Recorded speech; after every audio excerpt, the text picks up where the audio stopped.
Assalamualaikum warahmatullahi wabarakatuh. Alhamdulillahilladzi wa bihi nasta'inu ala umuri dunya waddin. Wassalatu wassalamu ala asyrafil anbiya'i wal mursalin wa ala alihi wa ashabihi wa man tabi'ahum bi ihsan ila yaumil qiyamati, amma ba'd. Hadirin ikhwafillah yang mulia, kesempatan yang mubarakah ini mari kita senantiasa bersyukur kehadirat Allah Subhanahu wa taala dengan mengucapkan alhamdulillahirabbil alamin. Begitupun juga mari kita senantiasa bersalawat kepada baginda Rasulullah sallallahu alaihi wasallam dengan mengucapkan Allahumma salli ala sayyidina Muhammadin wa ala alihi wa ashabihi wa man tabi'ahum bi ihsan ila yaumiddin. Ayuhal hadirun, ikhwafillah yang dimuliakan Allah Subhanahu wa taala.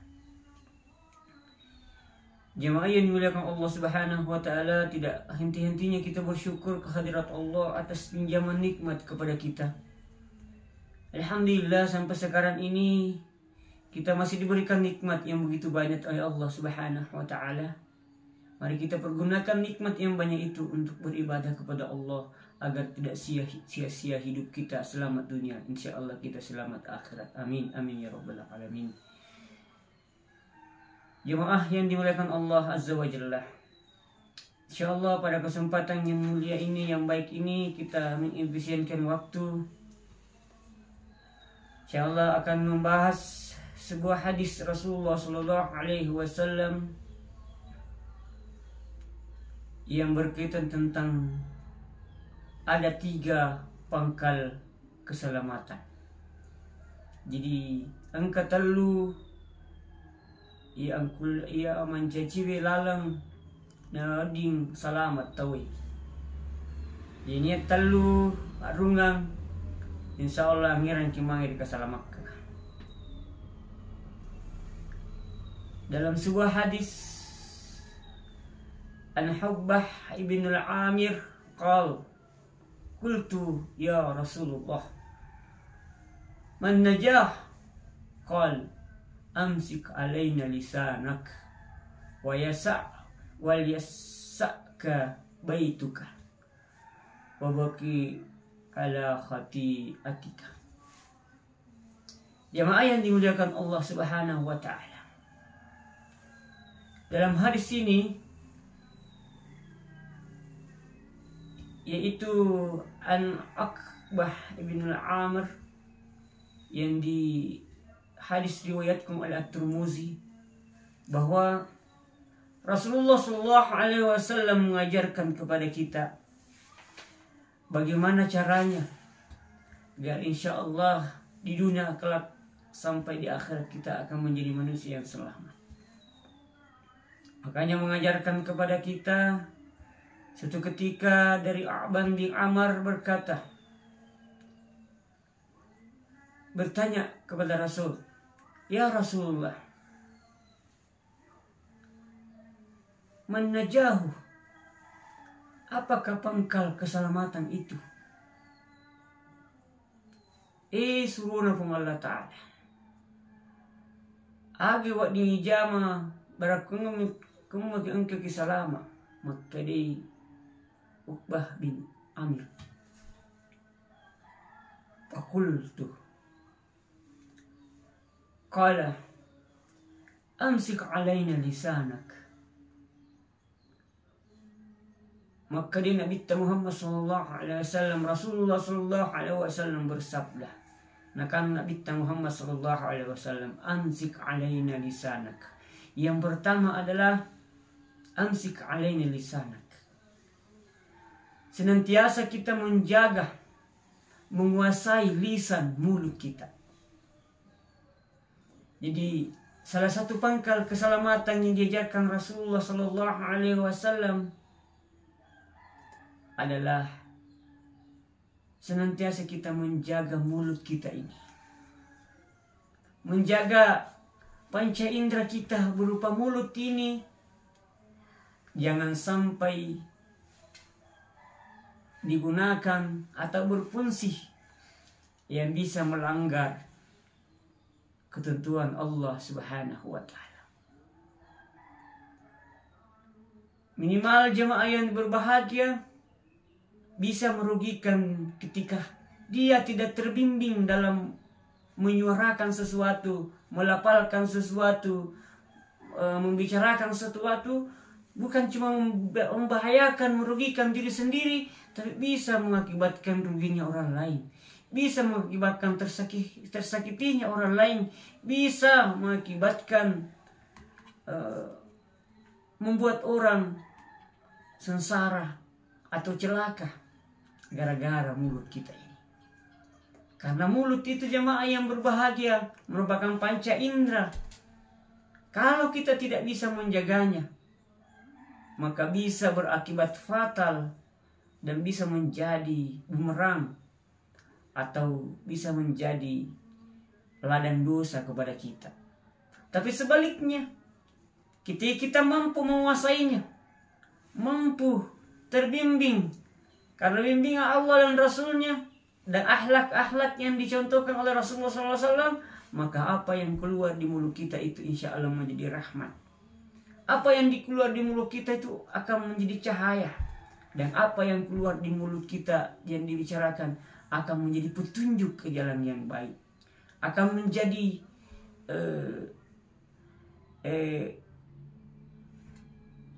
pembimbing untuk mendapatkan kebahagiaan dunia wal akhirah. Akan tetapi jemaah yang dimuliakan Allah Subhanahu wa taala, lisan ini boleh dikata 24 jam non-stop. Kenapa saya katakan begitu? Bukan hanya kita terjaga atau bangun bicara, dalam tidur pun biasa berfungsi itu mulut bicara. Memang kasar kak mau-mau. Nah, dalam bahasa Indonesia mengigau. Jadi jemaah yang berbahagia, mulut ini sangat luar biasa. Oleh karena itu, Rasulullah SAW mengajarkan bahwa ketika kita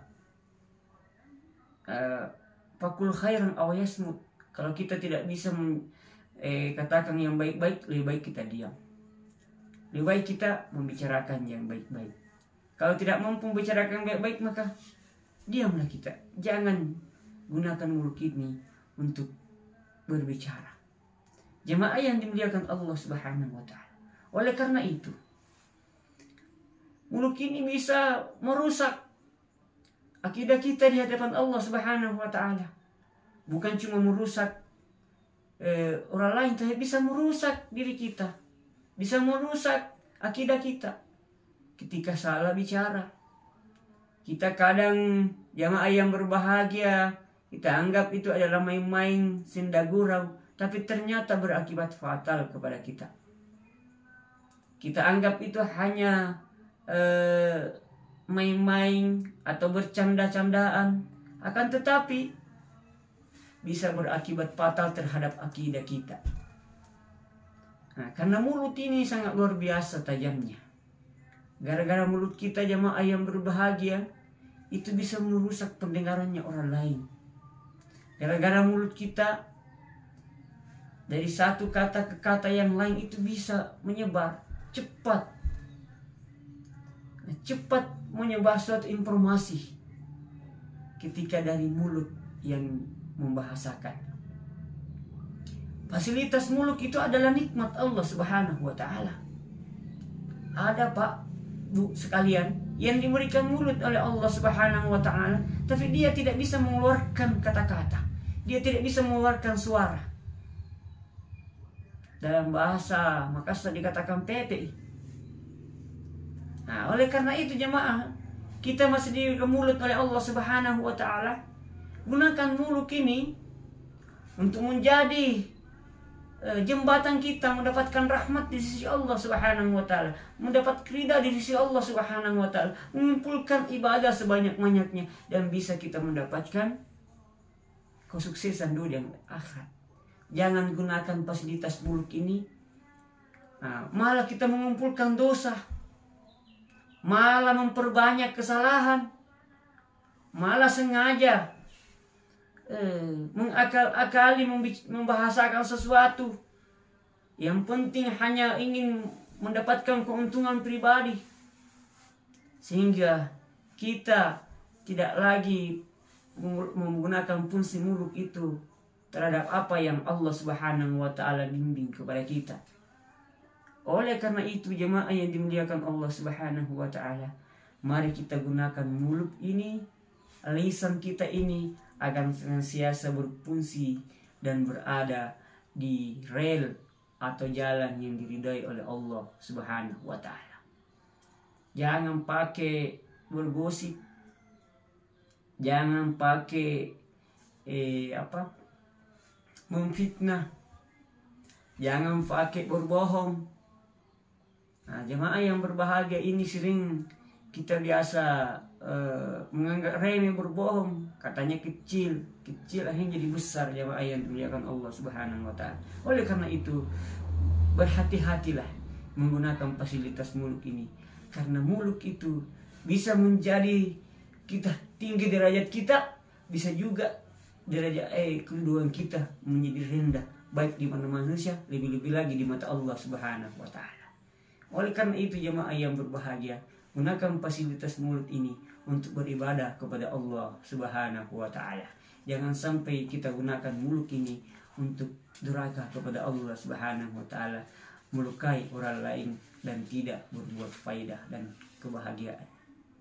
Oleh karena itu, Rasulullah SAW mengajarkan, ayyuhal islamu afdal kala man salimal muslimu minal lisani wa yadihi. Yang manakah manusia yang paling utama, yang paling baik?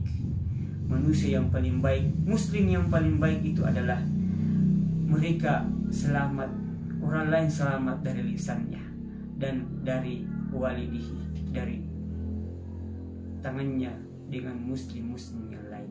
Dalam artian bahwa manusia yang baik, yang tergolong baik dalam ajaran Rasulullah SAW adalah dengan mulutnya sesamanya muslimnya bisa selamat, sesama muslimnya bisa damai, sesama muslimnya bisa akur dan terjadi kebahagiaan bersama. Bukan dia menjadi penyebabnya. Itulah sebabnya jemaah yang berbahagia, dalam bahasa dikatakan sebaik-baik engkau adalah ketika tidak ada dirindukan, ketika ada sangat diharapkan atau sangat diidam-idamkan. Bukan sebaliknya, disenangi ketiadaannya, dimurkai keberadaannya. Jangan kita seperti itu, jemaah yang berbahagia. Mudah-mudahan kita semua insya Allah termasuk golongan Allah yang senantiasa terjaga lisan kita di hadapan Allah Subhanahu wa taala. Yang kedua adalah ketika kita ingin menjadi manusia yang selamat, yang kedua adalah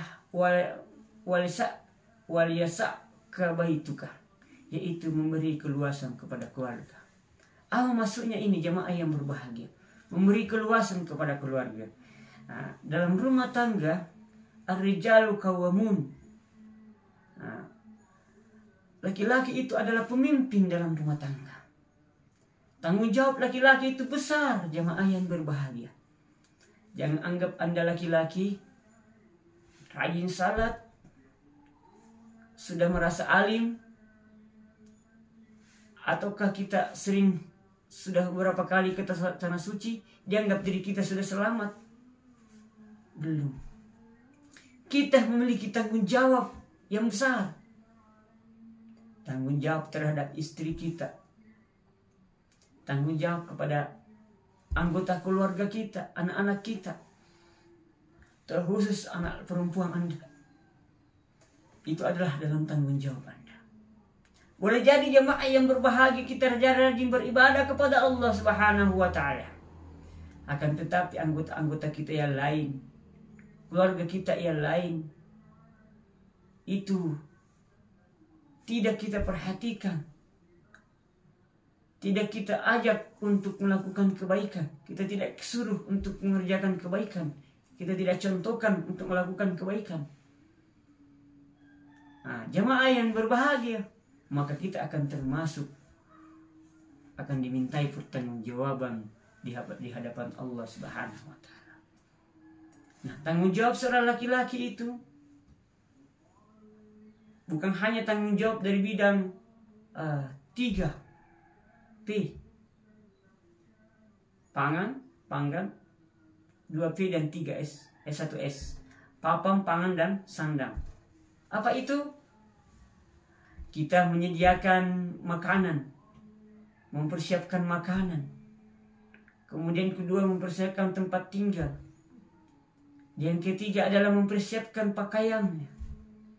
Jadi kita jamaah yang berbahagia, betul besar tanggung jawab kita di hadapan Allah Subhanahu wa taala. Makanya perhatikan diri kita. Allah Subhanahu wa taala mengajarkan kepada kita, ku ampusakum wa ahlikum narah. Jagalah dirimu dan keluargamu dari api neraka. Oleh karena itu, orang yang ingin selamat adalah senantiasa memperhatikan anggota keluarganya, memperhatikan keluarga-keluarganya, memperhatikan isi rumahnya. Kalau memang sudah disampaikan, sudah diajak, sudah diperintahkan ke jalan Allah Subhanahu wa taala, masih dia tidak mau mendengarkan, maka itu urusan kita sudah bisa ada jawabannya di hadapan Allah Subhanahu wa taala. Akan tetapi bagaimana kalau kita sendiri tidak mengerjakan perintah Allah Subhanahu wa taala, tidak melakukan kewajiban kita sebagai umat muslim, tidak menjadi contoh dan teladan yang baik dalam rumah tangga. Kita hanya sibuk menyibukkan diri sendiri dalam hal kehidupan dunia. Kita hanya mencari kesenangan dunia, tapi lupa bahwa ada kita tanggung jawab. Bukan cuma tanggung jawab kepada diri kita, tetapi kita adalah pemimpin dan memiliki tanggung jawab kepada keluarga kita. Jamaah yang dimuliakan Allah Subhanahu wa taala. Kullukum ra' wa kullur ra'in mas'ul ar-ra'iyah. Setiap kita adalah pemimpin dan akan dimintai pertanggungjawaban terhadap apa yang kita pimpin, terhadap apa yang kita jaga atau kita kelola. Jemaah yang berbahagia, kita bukan hanya dituntut untuk memperbaiki diri, tapi mencari, membimbing, mengumpulkan rezeki yang kita kasih makan keluarga kita. Apakah itu dari jalan yang Allah ridai? Ataukah sengaja kita lalai untuk melewati apa yang diajarkan Allah dan Rasulnya agar kehidupan kita damai, nyaman, dan bahagia berkah? Jawabannya itu kembali kepada kita hadirin yang berbahagia. Makanya jangan pernah berhenti untuk muhasabah diri kita, untuk memeriksa sebagai seorang pemimpin yang sejati.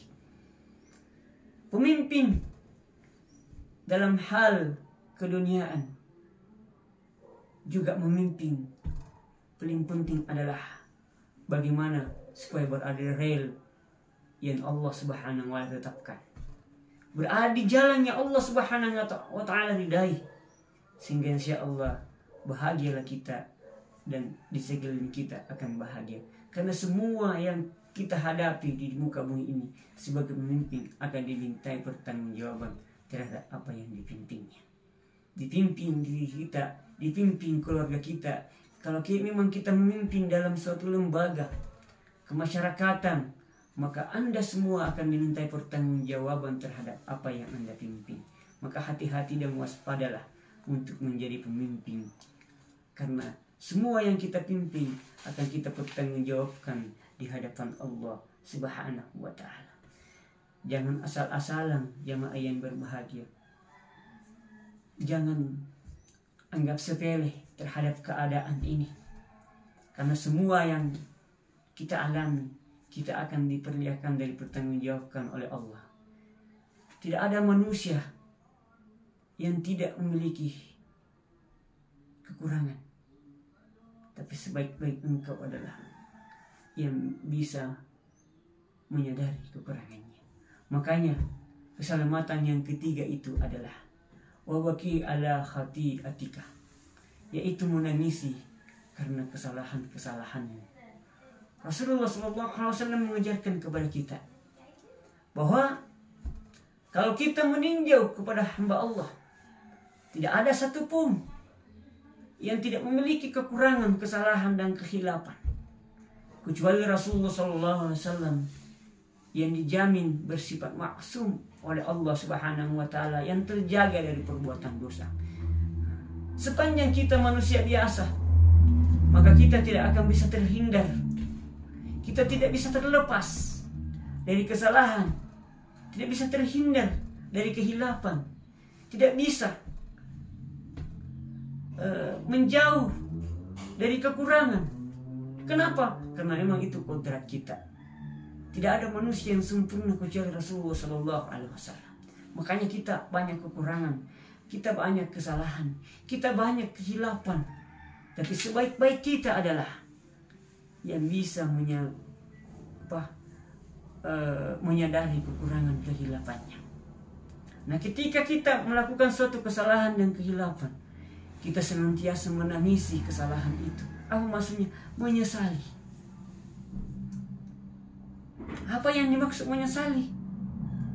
Menyesal bahwa kita melakukan itu. Menangis dalam hati kita, Masya Allah, kenapa saya terjerumus di situ ya Allah? Kenapa saya seperti itu ya Allah? Dan kita bukan hanya keluar dari mulut, tetapi itu realisasi. Itu adalah ikhtiar, itu adalah gerakan nyata, tindakan nyata, penyesalan dari hati kita. Makanya taubat itu yang pertama adalah penyesalan. Menyesal yang pertama adalah menghentikan. Yang pertama adalah menghentikan maksiat yang pernah kita lakukan. Contoh, kita menzalimi orang lain, maka hentikan penzaliman itu. Kita makan makanan yang haram, makanan yang tidak dibolehkan dalam Islam, maka hentikan makan atau mengkonsumsi makanan yang diharamkan oleh Allah Subhanahu wa Ta'ala. Kita melanggar apa yang ditentukan Allah Subhanahu wa Ta'ala, berbuat maksiat, maka kita hentikan itu. Selanjutnya adalah kita menyesal atas perbuatan-perbuatan yang kita pernah lakukan. Dan yang ketiga, kita bersungguh-sungguh tidak akan mengulangi lagi apa yang pernah kita lakukan. Baru itu bisa menjadi taubat nasuha di hadapan Allah Subhanahu wa Ta'ala. Oleh karena itu, jamaah yang berbahagia, mari kita senantiasa sadar, senantiasa introspeksi muhasabah kepada diri kita, bahwa sebanyak apakah perbuatan-perbuatan yang lalu yang pernah kita lakukan. Saat ini kita jangan terlena, jangan pura-pura lupa terhadap kesalahan yang pernah kita lakukan, karena semua itu telah tercatat. Kecuali kita bertaubat dengan taubatan nasuha, maka baru bisa menjadi salah satu solusi kita untuk mendapatkan cahaya di hadapan Allah Subhanahu wa Ta'ala. Akan tetapi kita membutuhkan pertahanan, istiqamah, untuk selalu menjaga agar kita tidak mengulangi kembali atau melakukan hal-hal yang seperti melanggar ketentuan dan ketetapan Allah Subhanahu wa Ta'ala.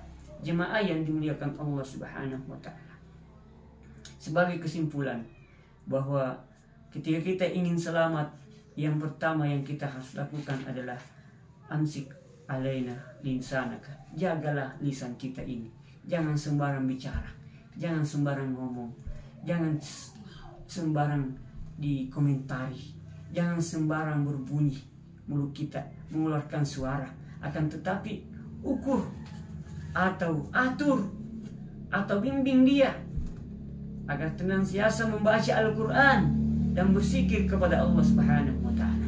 Insya Allah itu tanda, itu jalan atau jembatan kita supaya mulut kita ini menjadi mulut yang berakhlak, yang diridai oleh Allah Subhanahu wa Ta'ala. Yang kedua adalah wal yasa'ka baituka, senantiasa menguasai atau meluaskan rumah tangga kita. Kita adalah pemimpin dalam rumah tangga kita.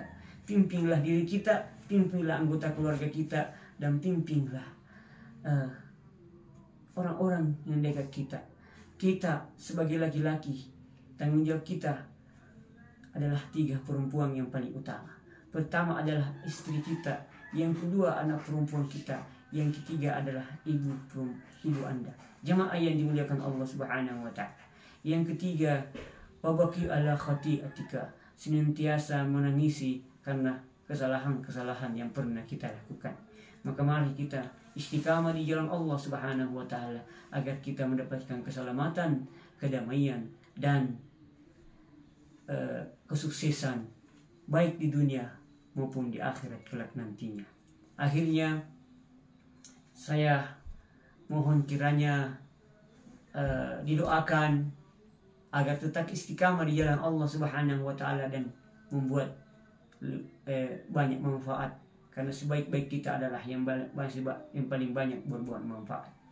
Dan saya doakan kepada kita semua hadirin, semoga kita selalu dibimbing oleh Allah dan dijaga oleh Allah serta dipelihara oleh Allah. Insya Allah selalu di jalan yang diridai Allah dan selamat dunia dan akhirat. Dan kiranya membantu channel saya ini agar di subscribe, di like, and share, karena semua yang Anda lakukan itu akan insya Allah bernilai ibadah di sisi Allah. Utamakan ikhlas karena Allah Subhanahu wa Ta'ala. Jemaah yang berbahagia, lebih dan kurangnya mohon dimaafkan. Wabillahi taufiq was sa'adah. Assalamualaikum warahmatullahi wabarakatuh.